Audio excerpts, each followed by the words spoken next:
Oui, Balandinanga déjà boyebi kaka. Ce monde appartient à ceux qui se réveillent tôt et au courageux. Il n'y a rien. Vous avez demandé, il n'y a rien. Dieu nous aime tous. Mais c'est l'homme qui n'aime pas l'homme. Kaka, peut continuer toujours à Kaka. Tribune de réflexion présentée par votre humble serviteur internet RFI de l'IDPSO Wapi. Zuo Wapi papa maman bana place bozali. C'est là nandenga mokete. Vous allez comprendre. Tobo sanité. Chanson du jour. Tout comme le soleil se lève avec l'éclat chaque matin. La tribune de réflexion est là. Torolo Belanini. Et ça, place topé ça rende ba makanisi. Ba idéologie. Parce que ba makanisi oyo ezalaka ena batunango. Ya IDPS. Nde topé ça ba makanisi oyo. Tolobelaka ba imboka o baza monde entier ba kolanda biso. Ozo mande. Boza partout boza kolanda ka biso na masolo oyo. Ozo comprendre. Yango tolobaki tokolobaka kaka. Lelo ezali ezande nini. Bouti koyoka ba scénario ezoleka na parlement. Ba scénario topé comédie o ezoleka na parlement. Janine Mabunda na batunaye. Et loko yo balandinanga ya tribune de réflexion ya lelo na kofungola bino. Au moins ba ventir tout. Ba kamati bogar na biso ya IDPS bazongisi ekuna Jean-Marc Kabound batie na place. Mais tellement FCC donc bango souci na bango ezali basala babuzo parce que bango ba ya wana pour intérêt à peuple té bango ba ya na pour intérêt à mabumu na bango o to ba leur ventre parce que on basala ki ezaki non respect ya procédure président Jean-Marc bazongisi comme il faut bango ba créer sous rubrique mususu ba conseiller sous rubrique mususu motion moroboye déjà 200 personnes. Si on a fait bino babiloko pourquoi ils ont ça la maboué.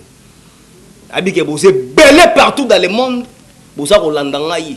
Bosé belé hein? Bosa belé, bosa comprendre aussi ba Evani motema ya Emmanuel talaka bosé belé. Ba Charlotte Ndenga bosé belé. Ba vient nanga José Batous, hein? Mobala ma Clément bosé belé. Aussi ba vient nanga Espérant hein? Mansaka Mbungi bosé belé. Ozoman Oziba Mado Vaboza ebele Lufulubu wabu toi ça qui dit là Maman Oumela Boze belé partout dans le monde Bozolanda ba Philomène partout Bozolanda hein au kepilo ba kanika ninda les futurs bourgeois dans les futurs députés à l'obé 2023 Boze belé mais ce que to continue makambango ezali nde nini boyoka ndenge basala eloko wana. Donc, tant que mon FCC au baké ko vanda na kati ya parlement. Ba député nyonso oyo ya FCC wana.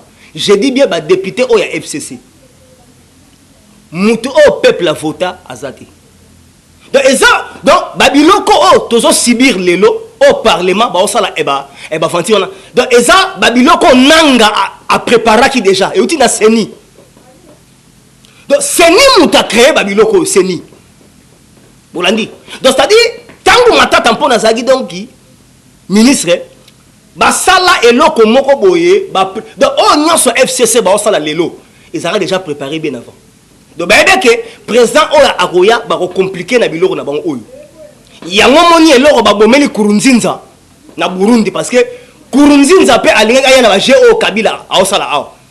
Na Burundi tellement baza sage, baza vigilant ba sotise Kurunzinza avant que Kurunzinza abana compliqué présent oyo abimi sikoyo ba leke déjà nde sikoyo eloko Kabila tikali ya kosala awa ya mwana mais tant Kabila pe komi moké pourquoi ba mabe ezokoma boyi donc okomona na FCC wana soki bazokende na eloko moko ya pression balandi nanga ya tribune et de réflexion na ebisa bino Kabila qui est derrière et loko moko te FCC basala sans que Kabila a soutenu Bangote.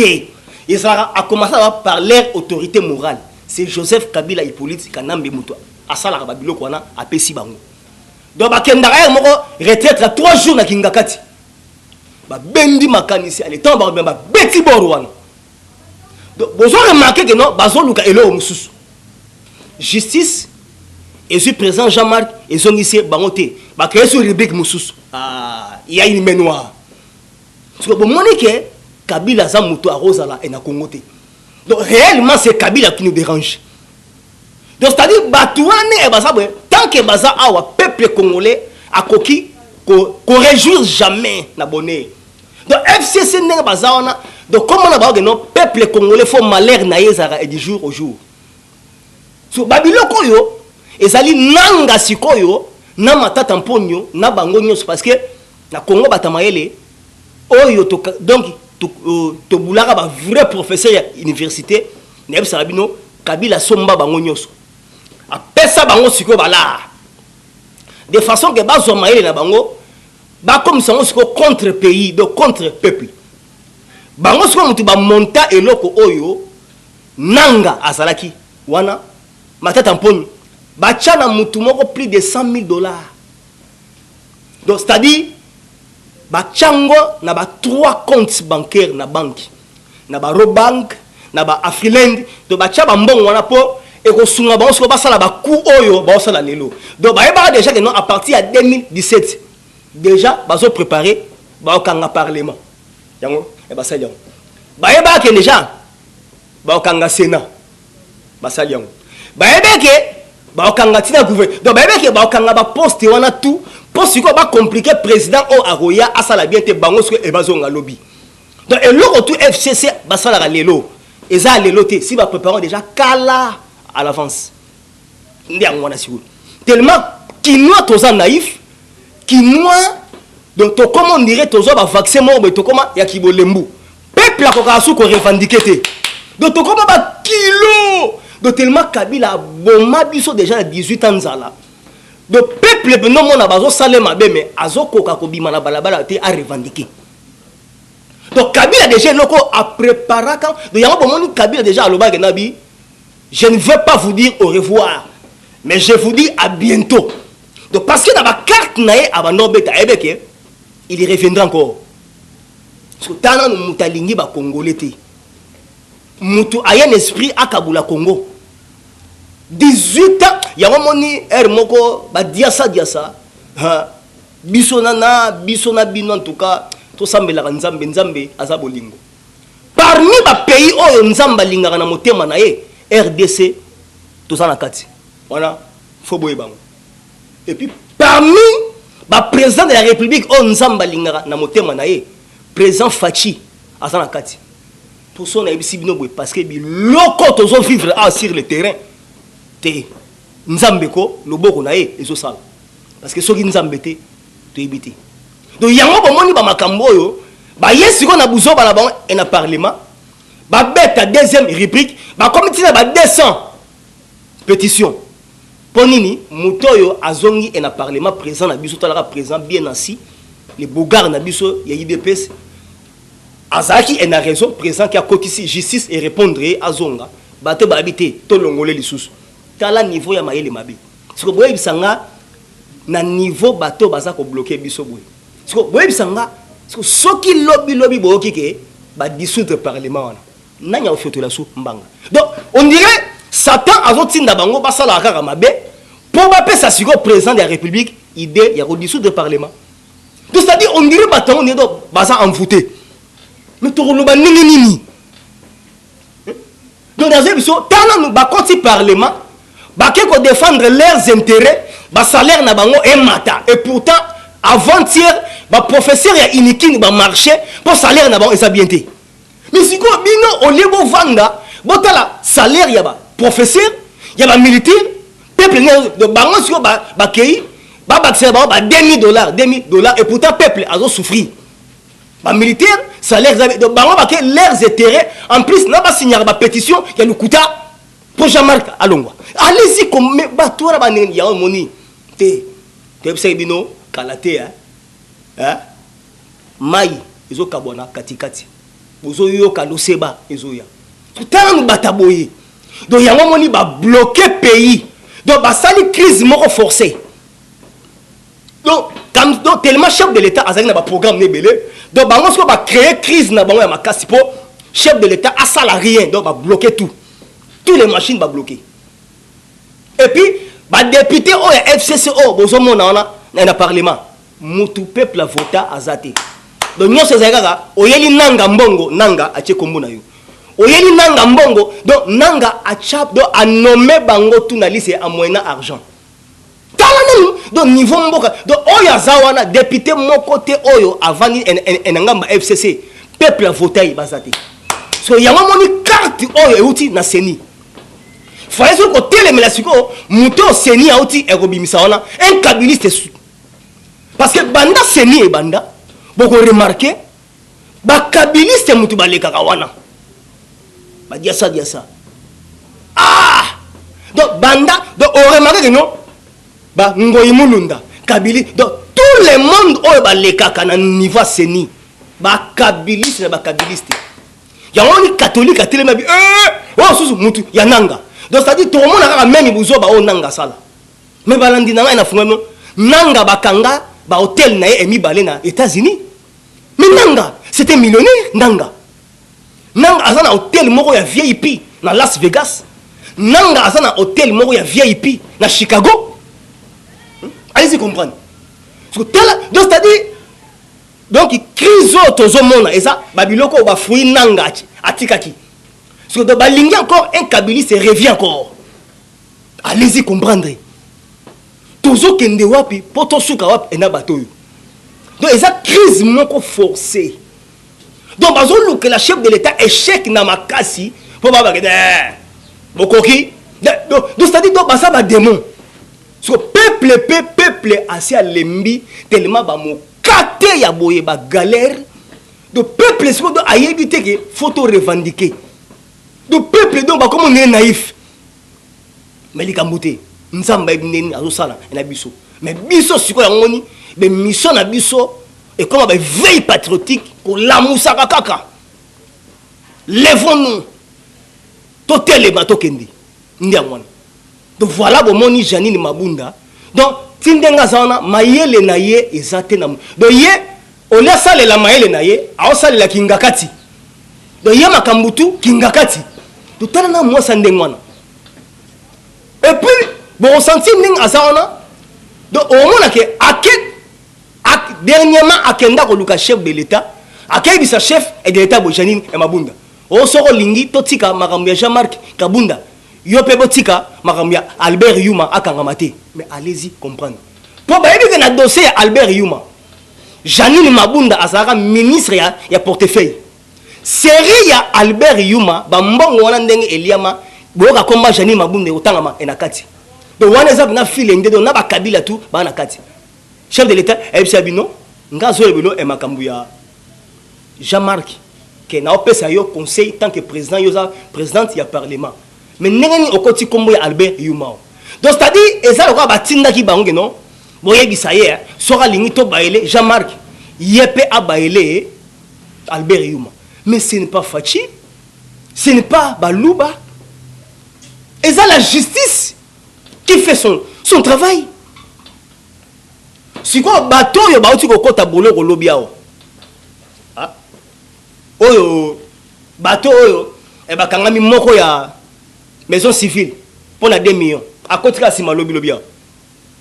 aussi na moko oyo porte-parole ya INC1 muta INC1 ye asaki outrage contre chef de l'état so est-ce que wana eza justice a osala e musala na yi so bato yo oyo boso tele na bobo baluba bata kamere oyo e boza na este kuna oyo boza na et puis bato wana boza ba Rwandais na kati et puis bato yo baozo ba idée wana que non o muluba to roboma ya so landi ba morphologie na bango ce sont tous des Rwandais oh bana este kuna donc on remarque eza na tribu moko ba be ba mouche so ba Rwandais siko ba kota kana se ya tribu wana na ba Burundais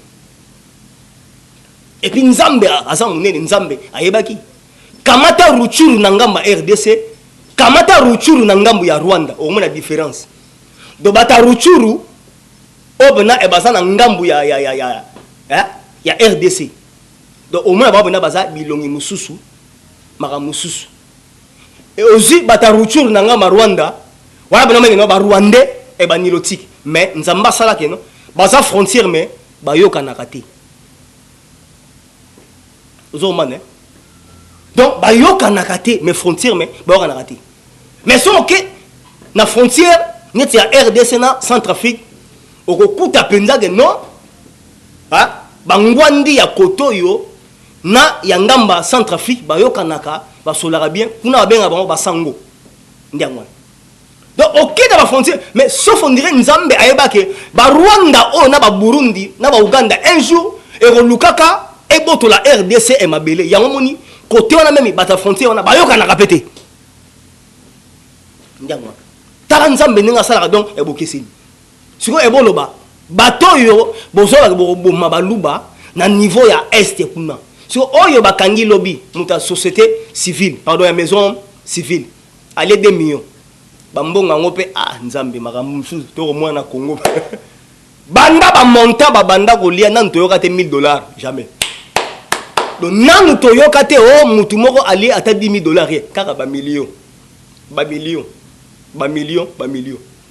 Yango brésilien moko akomelenga lobi papa bosa makasi bobenga na Kabila na batwana e bakeni pour ceux qui bon meko salaire batandengwana bazongi encore na kibokonzi abi boko bima ba bolole moko na monde entier to ko seka bino mabe parce que ezaka peuple bo sa décision bo chasser ka batwana ndiangwa un brésilien azo tweeter alobi soki bo chasser Kabila na batuna ye wana teza passe. Faut d'abord commencer à y alongo. Donc voilà, il y a un moniteur moni, la pétition et la wana. Donc c'est toujours Kabila. Toujours Hippolyte Kanambe. Mabunda, sagesse ezate, maye les athées. Donc baromi ko guider ye. Donc moi je suis là. Donc au lieu ayabu, donc ayeli belle non azo sauter. Sur vos là. Jointe. Tu aussi ça joint. Et tu éviter. Soki Janine Mabunda yo penza yo car na parlement na pena ti ba septembre to mono osaka wana maman to ebi na oti to zalia donc yo ozo sala na batuna yo bo continue mais bo réussir biso mokolo nzambe akola lande pungi Mabunda continue kaka mais na yebi te soki yo ti septembre mais to ba yo ovanda ka na kitwana ya parlement to sala continue kaka. Donc voilà, balandi na la tribune a des réflexions. Donc ma cambo ils ont les Ghana Congo et ça n'a nulle part ailleurs. Place mo oteyo au monango. Kakao. Donc y'a un bateau ba bomi ba vrai koulou nande bateau et ba cravate. Bon banga ba français wana te. Samedi kaka kalate bozoka ba kamera. Samedi yao to sana binoa boyoka. Pona nini yelo sana. États-Unis azoya malembe. Parce que ce cas a dossier à Cameroun s'il pas Albert Yuma. So pourquoi États-Unis en a pour ça ya Cameroun va condamner maman toi na Albert Yuma. Parce que à partir Albert Yuma de place comme Kabila et Robimaso en wana. Parce que j'ai quand même déjà Ezaki Fandi par Kabila. Donc il y a un moment aux États-Unis ben dit que après procès à Cameroun Albert Yuma.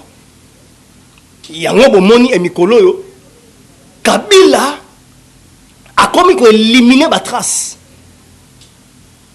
A commis qu'on éliminer la trace. Parce que à tali si que non, a mieux bien que non, a Rosala arrêté. Aux arrêts. Sur Armosani. Soit Rosala arrêté. A commis bon. Soit à Osani. Soit à ça que bon sur ba témoin. Donc soit quand Rosala muta Kabila qui a pesa comme moi et l'autre naïe. A monique au commis na ngambu mususu ozo ba mabe na ye fosa nini akangoka ya bo moni moi dossier Pascal avec moko na nti moi main noire mo Kabila donc yeso moni a mo landela ya ndingo lutundu la déjà a komi keba donc a komi so e rolandela ba tete la o siko mona ba sala ke ye azala ba cheo kitundu na fo ba keba po a mo luxa bango siko pour Kabila a comme un méchant sikoyo même général wana ou a vite wana tango fort a comme il lelo alali et na permanence vite à lobby donc a comme parce que ce Kabila a comme luka a dit que azo kende kalaté faut abana éliminer sur ba trace na wana a comme na colère mabe dinga za wana pour a dit que azo soma kalaté bolandi donc yango moni sikoyo donc a comme ko lukisa bango oh Pierre Lumba a confi donc c'est-à-dire azo chaque poison azo talaté s'il s'agit ba kango ba donc a ça son na canaille parce que a dit que signe du temps déjà temps na est comme proche. Il dit que les arbres peut-être à nous à Rome 600 déjà. Parce que ça va canaille sur à Osala. On a méchant mabi. Voir même babiso bino badia ça. Hein? Bah vrai Congolais partout et bozali faut bon soutenir abiso. Nous aussi nous sommes en danger. Nous sommes en danger parce que les aboyé to botama ba Congolais to zaka na Congo. Nzamba pesaka bat na bato e mabe na bango. Mukolo moko te okadi ya Congolais bimi ministre na Rwanda isalamati. Mukolo moko te boka ke non Congolais a comme gouverner na Rwanda te. Entreprise kaka bango bayaka awa. Bo bino boni na mabele na biso mais pourquoi pas bo vandaka na Rwanda. Et on to lobaka kaka. Zomban. Na yebi ke ba Pierrette na ba Hollande boza déjà ebele na ba Hanover. Pierrette aux Hollande déjà. Donc to lobaka parce que mabele za biso. Mabele ba sakana kana ngote. Mais mon ni Congolais pe akoke na Rwanda akangi pe mabele ya Rwanda. Non. Bat na bat na isika bino ka RDC ndenge nini. Non. Sangwema likamba mabele sangwema. Sangwema likamba mabele sangwema. Likamba mabele. Likamba mabele. Ozo mane ba autochtone ndengwana. To dénoncer, to démanteler. Parce que l'IDPS a été créé pour défendre les intérêts du peuple et combattre tous les anti-valeurs. Surtout Boa Okanga, Congo Bokatango Ndambo Ekende. Mais non. Ah! Kabila obeti 18 ans au Koki Kokata Congo te. Bon, aux associés aux autres profiter. Voilà l'une des raisons États-Unis a tindi Batouba déjà Kotoyo. Puis Bakota na ba Est wana parce que et comment déjà est là comme financier et ça sous rébellion financier déjà et on bon na minute on est toi sur boye Kabila na gele mazate kingakati pe azate abimaka 16 voilà aleki bataki nkole ba mona kai abimi to aibi ke ba look do ba jour obna do ba lukai aibi ambi pour talaka donc d'avance tout donc ba linguti e ko sentir était pendant et mukondani et mukonzamboka ba pel na nyoso esi ba bwakisango to aibi ke sko ke non des aboye ba luxe sko yé force ni abando boma sko ba témoin gênant na yi ke aibi ke o témoin faut leka o témoin faut leka a tiesu sous poto na makambo ouais parlement c'est toujours yango monito sala tout to récupérer na no seni wana pour na aibi ke président muto seni abimisi wana déjà na monde déjà calcul et pesi bien ba kosigi aza mutaba Congo voilà pour ce que ça non ah le rôle ba Congo ba te ba masqué kabiliste du sang pour le ko so moni catholique a telemeli ngona protestant c'est que il y a un ça ne va pas ba kamati l'église o mususu ba kimbangiste ba mpefalongo ba nini ba chepo ba soutenir mutu wana donc bango ba sala dini et le kaliboso ba sala na carte mboko ba kangana mseni to yebi ke présent na bisobe aza vigilant na limite ako adopter mutuwana te pour toi déjà aza suspect wana azaki adjoint ya nanga imo aza na ba dossier sérieux voilà donc tala bato elo do baluka donc ba linga d'abord ba bloquer na seni ali baba niso donc Kabila na seni donc bokoboya alingi seni na niveau ko sakana te hein on nini c'est-à-dire azama yele moko da donc ya bik na fait donc ben rise donc aza risé donc azama yele moko côté ko détruire on ndengeni voilà to comité ba juin na Rosila tala FCC ndenge donc ba crise moko ya makasi donc crise moko forcée balandi na ngai donc crise moko mena forcée parce que bataligi e mukonzamboka ana souci peuple mukonzamboka donc un esprit to kende en avant ay bon to bloquer siko mais au lieu batika Pas continuer. On va sikoyo. Ko tala bata boy sikoyo. To ko kende wapi na bato. Voilà, il y a un affaire dans la tribune et des réflexions les lots. Botala ba makambo ndenge eza ko kende na bato. Bande ko na biso na ya poto ba bengi biso mais faut bon mona. Ba ken na côté ndako ya kamere o ya poto wana. Il y a 3 villes. 3 villes. Donc moko eza na Champs-Élysées. Moko na Lille. Moko na mboka mususu ki mona ko soki nini wana. Bon tinde là d'abord donc comme la 3e ville wana. Mais on les a même il y a Champs-Élysées. Réflexionner donc il faut réflexionner il y a Pamba. 1 500 000 €. Bon on soit ce prix à Ndaku. Valeur à Ndaku wana. Exactement 10 millions d'euros. Allez-y comprendre. Bo benda donc sur botala mbongwa Congo. Ndenge eza donc na ba poche batu. Donc botala niveau baza ko piller Congo sikoyo. Parce que bisanga investisseur sera taliba montant ezoli ya makuna. Mais alors sikote, il y a un moni Congo RDC na biso do eza kwa lupangu moko munene. Faut ko kombola penza. Faut ko kombola. Voilà bateau oya Kabila ba osala e ba des autres. Ndela fungoli bino. Le parlement oyo ba osala ba buso ba. Donc bateau wana ba noma bango ko nommer. Mutaleka kuna zate. Donc nangeza opese mbonga che kombo. Nanga mutachana mwasi na ena bof. Donc yema na chasse batu na. Et puis on remarque bateau nyonso bateau d'ici Sénat na parlement. Soki mwasi azana parlement, mobali azana Sénat. Soki e mobali azana Sénat, mwasi ana parlement. Soki okebite okepi na parlement, okuta bena mwasi awa, mobali awa. Mwasi awa do batumo mona do ba nommer ko nommer ba tanan kimbuta bena nani a voter kimbuta mais ana Sénat ta siko. Donc c'est-à-dire ça donc mwasi awa mobali donc on dirait donc Congo est comme domaine privé na bango. Donc il y a ba kabiliste. Voilà. Il y a un moni so kaka pharaon kaka kei nda esili. Donc voilà il y a un moni carte sikoyo mindele ba habiter. Donc il y a un procès d'Ardar. Après Kamere, Albert Yuma Mbamo. Comme ça, pour il y a Albert Yuma. Comme Kabila et Rosa cité Mbamo. Et puis Dieu merci, il y a RFI. La 430 55 FM. Babinini. La musique plainte, il y a Rossi. Voilà, c'est pénal. Donc c'est-à-dire, plainte normalement, et comme d'accord, et ça bien, bon la musango, donc il y a Rossi, Chimanga. Donc la musique, donc Fokana, et donc tout ça, donc la musique plainte, voilà déjà. Mais il faut bouiller.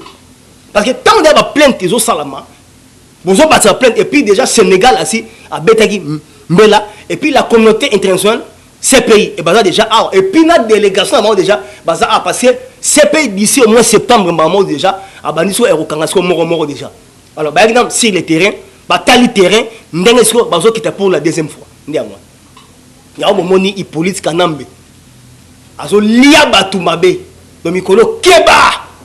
Donc pesimbo mbo boida azo lu qui s'appenda batu. Faut pas. Donc il y a un moment ni donc na ba général on a tout baromi keba. Pour azo lu kabango mabe parce qu'il dit que avant on a dit bino faut bosila. Voilà mutu batindegi et na Congo ngwana. Surtout tout ça c'était l'Union européenne. Parce que à travers Louis Michel, qui ne raisonne pas, il n'est même pas congolais. Il faut détruire la vie d'Abisso. Donc, c'était l'Union européenne. Donc, on a dit que malheur, il 18 ans, il Madame Cécile Kenge, il rappellera que les Congolais ont déjà matière.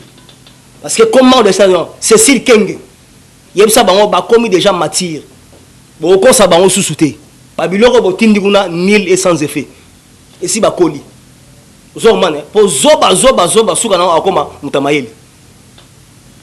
Tout ça c'est l'Union européenne. Botier ba cacophonie awa na RDC. Qu'on a ni terrain na bino.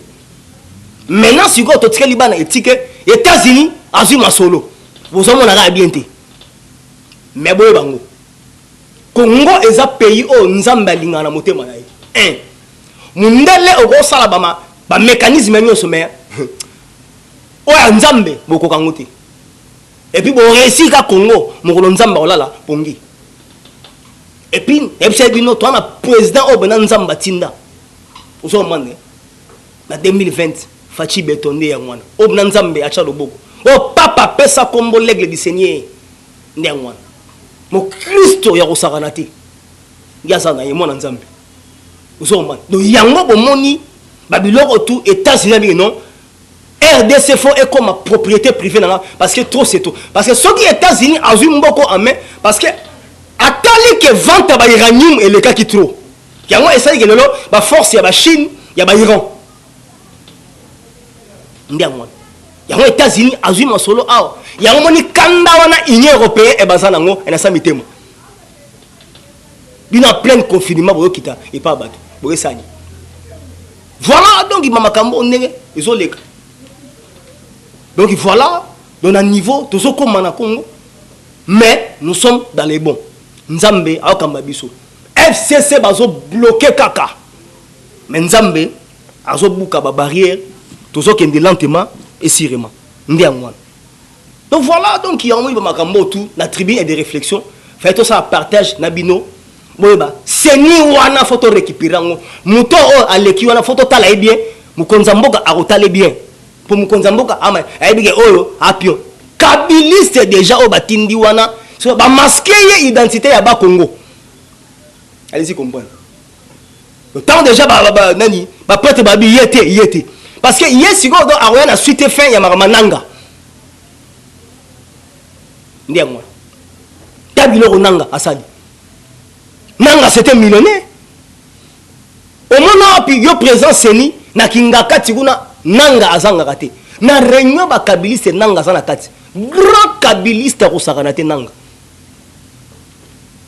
donc ni tete la pression de la communauté internationale nanga linga donc asaka e ba théâtre na bango donc akama ki asaka toujours ba avancer bango na ba matata pour tout ba tche Congo ne chèque en erreur pour ba dossier ba tu eza moulayi Jamal nenga zawana Jamal wana avant nous bon refouler Jamal wana faut ba mbon wana ezonga pour amutu mo faut ko refouler azonga ba soko Liban soko wapi et puis Babylone ka ningwana abotola batebele ba mapangu ya kosakanati tala ba mapanga ba ndenge ekinda Itex Africa mobimba yemtu akangango un Libanais tala mutande ngwana tout ça basé belé ba mamé d'Achour Abed Achour et basé la 4 sonné belé tout là bon moko vraiment merci surtout dans service à renseignement et j'ai conscience mais tout sengana mboka na biso photo chasko ba radar tant les ali ils ont détecté ba biloko tout ba rwandais et ba kota ao parce que ba radar ils ont indiqué tout de photo ça tout aux et ba radar parce que merci dans service à renseignement RDC vraiment musala ils ont mon apenda pour na kabila to mona yonte tout le bona au sandi maintenant ba landeli mutaneti ba ke kanga masaro na kenge kuna na ba lupanga ba mida mama na concession masaro ba zula ye kuna na bandundu ça va ba récupérer sous jeep ya masaro na Gombe bien même ikanda na nini jeep mbamba renseignement kaka donc ça dit ba ke sous ko kangali sous mutoyo oyo ba boma ba expert wana moko na bango merci renseignement faut boyer musala pena izomona faut bosala keba kaka to keba po Hippolyte Kanambe yepe azolia CC do ye souci neza a dégager avant ya kende abebisa tala niveau ya moté amabe OK so bena za na conscience et ça la raké le rôle asi na longwe bo na vendre na kimia na déranger ça mais tellement atika pouvoir na 46 ans donc atiki pouvoir na ajoyo babandaka na politique ya tiki pouvoir so atika pouvoir na motema mabe Kabila alors donc un mauvais disant soit le rôle atika ngo enakibogène alinga azonga lobi ah papa Congo wapiko aloba yo so na mboko aloba wana kimbangu fala muka amna lumumba fo ala muka Kabila pasi biso mona Congo na yo to comme comparaison na Somalie to comme dernière donc na conseil de sécurité so et comme tour à RDC ba éviter que wana so ezala sous pays donc to comment humilier Donc c'est-à-dire ba montant moko batu baza ko yiba ya ko sakanati. Et puis Kabila atonga sous parler moko na kimbanseke sikoyo. Donc système ya bunker ya cave. Donc andeo ya kingakati atonga sous bor moko na kimbanseke. Palase ya sama bele sikoyo. Karayi akesu su ko tonga bor moko na mitendi. Na mitendi. Lo ayeti mutoke ndeba Congo sikoyo na kati wana. Wana sikoyo abetango pena eloko neti babengo nini. Akingakati. Donc c'est-à-dire atonga mo ba place belé. Yango moni États-Unis balobi trop c'est trop fort ba mettre en fin. Alors makambutu o ezoleka awa. Eza Union européenne azolinga a se mesurer na ISA mais ISA bazaka toujours supérieur. Voilà balandanga na tribu et des réflexions ya lelo fallait to sur la binonde yangwana. Donc boyebi kaka ndenge ba soutien na bino o bo mesana ko pesa biso ndega to lo bakaka ba dia sa bosé belé. Vous êtes partout dans le monde, partout vous me suivez. Vous voyez bien, donc, les grands combattants, place c'est pour ça qu'on a donc net na Djobour, vous avez na base. Al-Qaïda de Djobour, vous voyez déjà belé, c'est Radel, vous êtes belé de bana, combattant na biso, vous êtes partout. Oh, et vous l'avez biso, l'intérieur na Bukavu, le Bumbashi, Totoyang, le Katanga, Totoyang, Bandouyangu, Amuchambo, Niangwan, salutation à toi. To quel isusu bena donc na ba El Shaddai bolingo bilongo El Shaddai bilongo mwana mama Regina na ba Chypre El Shaddai bilongo mwana mama Regina yayo yango wana to yel isusu na niveau ba Switzerland talaka ba vient na José Batous José Batous et mobile maman Clément donc talaka ba mbota to ba grand combattant pena oyo ba simba bena bendele marche na kata Suisse yem tazaraming et liboso wana ba grand combattant d'élite zomban et puis au yen à niveau ba France banino zi kanika ninda futur député 2023 yé pena donc ba grand combattant ba zo bunda peka kuna sero bunda ba kanika ninda au jusqu'à la première de la classe au zombandre la mère charmante talakaka mère supérieure Charlotte Ndengo apina 15e arrondissement ozo mbanda yeba lukaka na ba ville belé bazwaka été ba talaka na ba Nantes ba mona été ba lukaka na ba Monaco ba mona été na ba Toulouse ba mona été na ba Montpellier azwa maraté nde ba trouver en à Paris na 15e arrondissement Charlotte Ndenga avanda wana ozo mbanda ndenge baza déjà wana to ke plus loin na niveau à Londres ani masamba ozo comprendre ba vandi wana bozo tala auquel isusu na Birmingham côté kuna donc ba Tottenham te Birmingham ba maman Marie-Louise na papa à Birmingham nde abinwana et puis toujours na kati ya Londres tia Yvette mia tia de sofrimento olha tu abraço sofrimento boé mia tia il gauche tout monde atia Yvette na kata ba Londres ba vandana chita simana ba Hollande baza déjà wana ba Pierrette boza déjà na kata ba Hannover na ba Hollande ozo mwana yeka voisin na CPI Pierrette kalate au mona Kabila ba ya otike simana bino ra wana po yelo kola ovanda ka sima oza voisin na CPI Pierrette au mona Kabila aroya wana na CPI kalate po bozaka ba voisin na Hannover na Hollande ozo mwana na quel isusu na Bruxelles ozo mwana vient na ngai espérant mansaka mbungi yo tozanga kate sangwa Congo olanda kaka ozo mwana chita sima na ba Abidjan ba Côte d'Ivoire ba mbo tala kaka mwana mushetu vient na mbo lipasati ozo mwana vie mwana mushetu tozaka yo ingénieur danze osimbi donc na pusani lisusu to kitisu na ba Djobour ne bozawana ba Alensenga ba mota trop ba nini lelo na suki kaka boye na yebile pourquoi botika la malamu lobby na tribu de réflexion toyoka susu le ronini bye bye. Eshima, votre magazine qui bat au rythme de l'actualité.